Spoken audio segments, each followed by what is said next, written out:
signing your burn book. Mom, go make snacks. For sure, Regina, yeah. Do you like gum? Sure. Oh, no, I don't have any.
Copyright disclaimer under Section 107 of the Copyright Act 1976. Allowance is made for fair use for purposes such as criticism, comment, news reporting, scholarship, and research.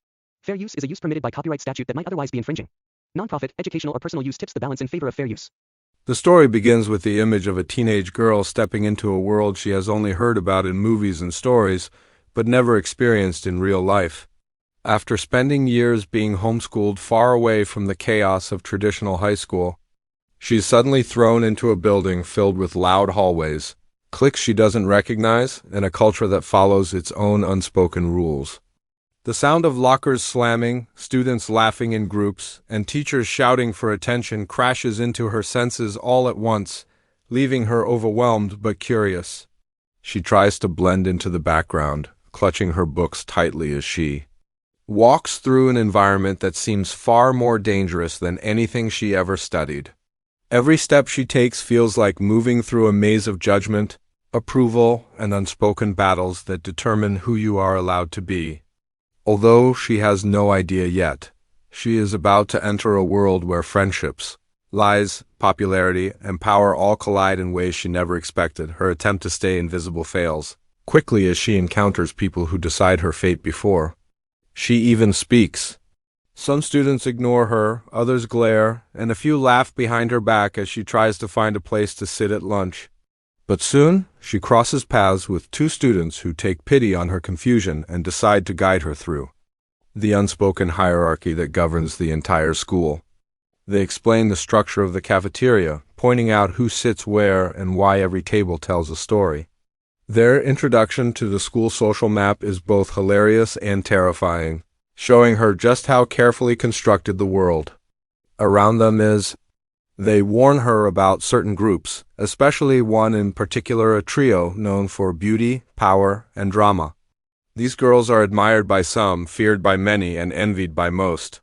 Their influence stretches across the hallways like a shadow, deciding what's cool, what's acceptable, and who matters. As the days pass, the main girl becomes increasingly aware of the group that controls the school's social climate. The trio carries themselves with confidence that borders on intimidation. They move with synchronized elegance, speaking in polished tones, and wearing clothes that seem to set trends instantly. Their queen bee stands at the center of it all, charming and ruthless at the same time. Someone who can destroy reputations with a single sentence or make someone popular by simply acknowledging them. Although our protagonist tries to avoid them, the trio unexpectedly invites her to sit with them one day, shocking everyone around. Her friends warn her not to accept the offer, afraid she might be swallowed by the dangerous glamour that surrounds those girls. But curiosity gets the better of her, and she soon finds herself stepping into their glittery, drama-filled universe. Inside this group, she discovers parts of the school she never knew existed. Expensive makeup, fashion advice, gossip about hundreds of students, strict rules about what to wear on which day, and secret meetings disguised as friendly hangouts all become part of her routine. She starts observing how their power works, built on manipulation, charm, and a constant hunger for control. While she navigates their world, she begins to understand the cracks hidden beneath the perfection. The queen bee is not simply popular, she is feared. Her followers obey her out of fear of exclusion because being left out means social death. Our protagonist is welcomed with open arms at first, treated like a new accessory the trio can show off. But slowly, she begins changing in ways she doesn't realize, speaking like them, thinking like them, and adopting habits that don't belong to her original self. As her friendships intertwine with the group, she finds herself caught between two different worlds: her true friends who liked her for who she was, and the glamorous but poisonous group that offers her temporary power. She starts lying, keeping secrets, and participating in gossip that hurts people she barely knows. The more she gets involved, the more complicated everything becomes. She learns about a secret book filled with insults, lies, and cruel notes, written about countless students and teachers. The trio uses this book as entertainment and a weapon, proof of how they maintain control over the school. Seeing this side of them shocks her, but at the same time she is tempted by the power they wield so effortlessly. Soon, she becomes entangled in a plan she never meant to participate in. Her friends, angry at her growing attachment to the trio, propose a scheme to subtly take down the queen bee by exposing her flaws, her lies, and her manipulations. At first, she hesitates, unsure whether she should be involved in something so destructive. But after witnessing the trio's cruelty firsthand, she convinces herself that they deserve a taste of their own medicine. What begins as a harmless idea quickly spirals into a series of actions that grow more intense with each day. Small pranks turn into big problems, and the school's balance starts shifting.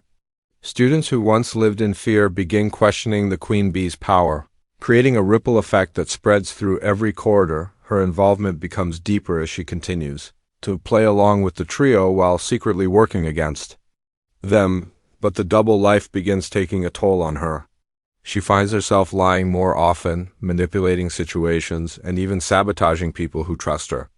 She becomes addicted to the attention, the compliments, and the thrill of being in the center of drama. The girl who once simply wanted to fit in begins losing her sense of self. She starts skipping responsibilities, ignoring true friends, and acting in ways she never imagined. While the trio falls apart from within, she slowly transforms into someone disturbingly similar to the queen bee she originally opposed. Eventually, everything reaches a breaking point.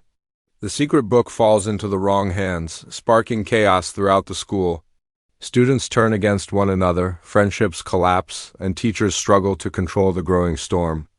Accusations fly as students demand answers, wanting to know who wrote the cruel messages. The principal steps in, trying to bring order, but the damage has already been done. The school erupts into conflict as long-held grudges surface. The trio is exposed, but so is the protagonist's involvement. The truth hits her hard as she realizes that she became part of the very cruelty she once despised, standing in the middle of the chaos. She faces the consequences of actions she never thought would go so far. Her true friends confront her with disappointment, telling her she abandoned them for fake friendships and hollow popularity. The trio distances themselves, seeing her as a threat rather than a follower. For the first time, she sees her reflection clearly, someone who got lost in a world built on competition and insecurity. The pain of losing genuine relationships and the guilt of hurting so many people begins crushing her. She tries apologizing, but words are not enough. Rebuilding trust requires acknowledging the harm she helped create. Throughout this emotional journey, she learns that high school is not just a battlefield for popularity. It's a place where people discover who they are and who they do not want to become. She begins taking responsibility for her actions, slowly reconnecting with the people she hurt. She admits her mistakes, faces uncomfortable conversations, and learns that forgiveness must be earned, not assumed. Along the way, she discovers that the queen bee, despite her perfect exterior, also struggles with insecurity and pressure. The trio's downfall reveals how deeply they relied on appearances to hide their vulnerabilities. In this new understanding, the protagonist grows no longer seeing the world in rigid categories of popular and unpopular, but in shades of human experience shaped by fear, pride, and longing for acceptance. As peace gradually returns to the school, she chooses a path built on authenticity rather than approval. She reconnects with her old friends, not as someone seeking protection or status, but as someone who values honesty and loyalty. She begins forming new friendships across different groups, realizing that real connection is not limited by social rules. The trio eventually finds balance too, discovering that life outside their toxic bubble is more freeing than they ever imagined. Everyone in the school learns something valuable from the chaos about empathy, identity, and the dangers of placing too much power in people who are still figuring out who they are. By the end of her journey, she transforms from someone desperate to fit in to someone who understands the importance of standing firm in her identity. She walks through the hallways with a calm confidence, knowing she no longer needs approval from any group to feel valued. The school itself becomes more open, less divided, as everyone moves forward with lessons learned from the storm they survived. Together, the story closes on a message that resonates far beyond high school walls. True strength lies in choosing kindness over cruelty, honesty over manipulation, and authenticity over popularity. And in the end, the greatest change begins within oneself.